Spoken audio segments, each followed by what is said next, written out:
విగ్రహాల్లో దొరికిన వింత విషయాలు పార్ట్ 2 నెంబర్ 1 2014లో మెక్సికోలో రిస్టోరేషన్ చేసే కార్మికులు ద లార్డ్ ఆఫ్ పేషెన్స్ అనే ఈ స్టాచ్యూ మీద పనిచేశారు. అలా ఆ విగ్రహాన్ని పునరుద్ధరణ చేసే పనిలో వాళ్ళు దాన్ని ఎక్స్రే తీయించారు. అది కూడా రిస్టోరేషన్ పార్ట్ అన్నమాట. అలా ఎక్స్రే తీసిన తర్వాత వాళ్ళకి అందులో ఒక షాకింగ్ విషయం తెలిసింది. ఆ విగ్రహంలో వాళ్ళకి నిజమైన మనిషి దంతాలు లభించాయి. అది కూడా 8. ఇప్పుడు ప్రశ్న ఏంటంటే ఆ దంతాలు ఆ విగ్రహంలోకి ఎలా వచ్చాయి?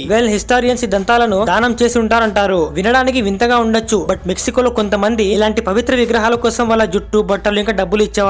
సో ఈ క్రమంలోనే ఎవరైనా దంతాలు కూడా దానం చేసి ఉంటారని వాళ్ళు చెప్తారు. బట్ వాళ్ళు మాక్సిమం జంతువుల ఎముకలు దంతాలు దానం చేసేవారు. కానీ మనిషి దంతాలు ఒక విగ్రహంలో ఇలా దొరకడం చాలా ఆశ్చర్యకరం. వింటుంటేనే డిస్టర్బింగ్ గా ఉంది కదా. నెంబర్ 2 ఇటలీలోని ఫ్లోరెన్స్ నగరంలో ఉన్న ప్రాతలినో మెడిసి పార్క్ కి మీరు వెళ్తే అక్కడ మీకు ఇలాంటి పెద్ద విగ్రహం కనిపిస్తుంది. దీన్ని జీన్ డి అనే కళాకారుడు 16వ శతాబ్దంలో తయారు చేశాడు. ఫ్రెండ్స్, ఇది బయట నుంచి నార్మల్ విగ్రహంలా కనిపిస్తుంది, బట్ దీని లోపల చాలా ఛాంబర్స్ ఉన్నాయట. ఇందులో ఫైర్ ప్లేస్ కూడా ఉంది. అక్కడ మంట పెడితే దాని పొగ విగ్రహం ముక్కులో నుంచి బయటకు వస్తుంది. అండ్ రాత్రిపూట ఆ ఛాంబర్స్ ను వెలిగిస్తారు కూడా. దీంతో ఆ విగ్రహం కళ్ళు కూడా మెరుస్తాయి.